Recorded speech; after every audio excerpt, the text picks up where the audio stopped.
শ্রীকৃষ্ণ এবং মা কালী, এনাদের মধ্যে কে বড় কে ছোট, দুজনে কি আদৌ এক এবং অভিন্ন নাকি আলাদা আলাদা?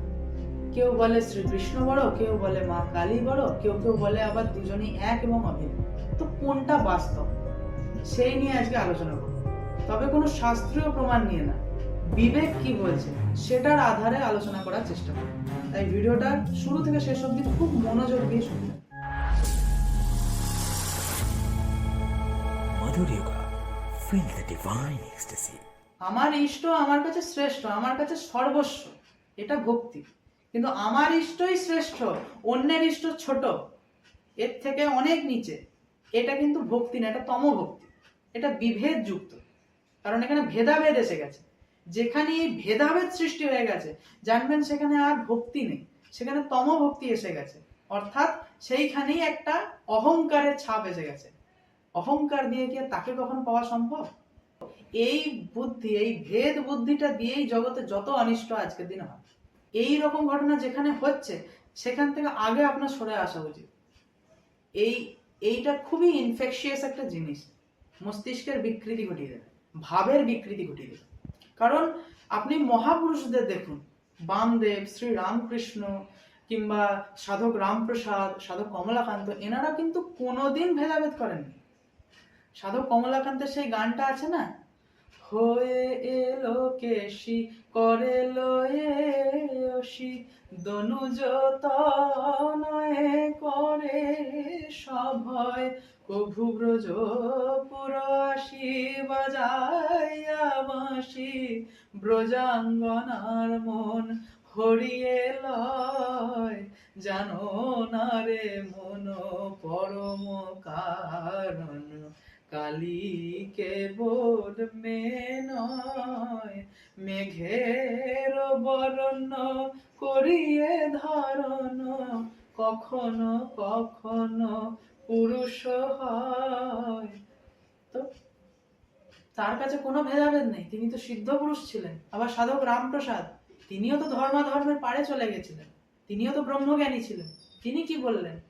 মন করো না দেশা দেশি যদি হবি রে বৈকুণ্ঠবাসী, মন করো না দেশা দেশি শিব রূপে ধরো সিঙা কৃষ্ণ রূপে বাজাও বাঁশি ওমা রাম রূপে ধরো ধনু কালী রূপে ধরো যশী। তার কাছেও কোনো ভেদাভেদ ছিল না। শ্রী রামকৃষ্ণের কথা তো ছেড়েই দিলাম, তিনি তো সমস্ত সাধনাতেই সিদ্ধ ছিলেন, তার কথা তো ছেড়েই দিলাম। সুতরাং যে যত বেশি সাধনার গভীরতায় ডুব দেয় না, তার কাছে এই ভেদাভেদগুলো থাকে না। এবার যদি সাধন তত্ত্বেরই কথা বলি, তাহলে বাস্তবটা শুনুন। সাধক যত বেশি এগোয় সাধনায়, তার কাছে এই রূপ জিনিসটা ধীরে ধীরে ধীরে ধীরে মিলিয়ে যায়। আমরা রূপের সাহায্য কেন নিই? সাকার সগুণ রূপটাকে আমরা কেন নিই? যাতে আমাদের ভাবটা জাগে, আমাদের ভাবটা আমাদেরকে সাধন পথে আরো এগিয়ে নিয়ে যায়। ঠিক যেন হাওয়া একটা পালতোলা নৌকাকে যেরকম ধাক্কা দিয়ে ঠিক এগিয়ে নিয়ে যায়, সেই ভাবটা যেন আমাদেরকে ঠিক সেইভাবে এগিয়ে নিয়ে যায়। যার জন্য ভাবটা জাগানো খুব দরকার।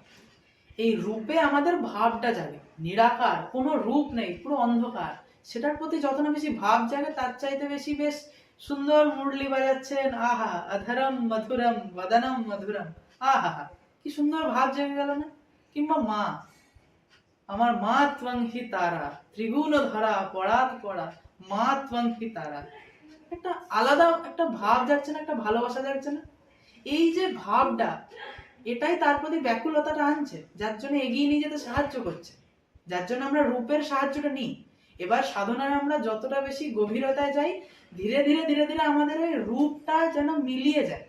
এক সময় উন্নত সাধক যখন আপনি হয়ে যাবেন, তখন আপনারা রূপের সাহায্য দরকারই পড়বে না। আপনি চোখ এইভাবে একবার যদি বন্ধ করে বসেছেন, আপনার যেন মনে হবে আপনি শূন্য, যেন আপনি ভাসমান অবস্থায় আছেন, সমস্ত কিছু যেন মিলিয়ে গেছে, আপনার দেহটা অবধি আপনি অনুভব করতে পারবেন না, এতটাই শূন্যতা সৃষ্টি হয়ে গেছে। ধীরে ধীরে ধীরে ধীরে এইটাই হচ্ছে আত্মোপলব্ধির কাছে আপনাকে নিয়ে যাবে। সমস্ত রূপ মিলিয়ে যেন অরূপ হয়ে যাচ্ছে। সমস্ত কিছু যেন আলাখ নিরঞ্জনে মিলিয়ে যাচ্ছে। তখন কে শিব, কে বিষ্ণু, কে কালী, কোনো ভেদ থাকবে না। সমস্ত কিছু যেন মিলেমিশে একাকার। ভেদ তো একমাত্র স্থূলতে হতে পারে। সুতরাং আপনি যত এগোবেন এই ভেদগুলো আপনার বুদ্ধি থেকে এমনিই চলে যাবে।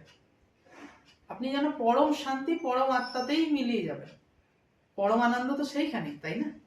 তখন সেটাই তো সচ্চিদানন্দ, তাই না? চিত্তের সৎ এবং আনন্দ স্বরূপ, সেটাই তো পরমাত্মা।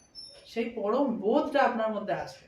সুতরাং ওই ভেদ করবেন না, একে অপরের সাথে ঝগড়াঝগড়ি করে বেকার বাদ বিতণ্ডায় গিয়ে নিজেদের মধ্যে সেপারেশন ক্রিয়েট করবেন না।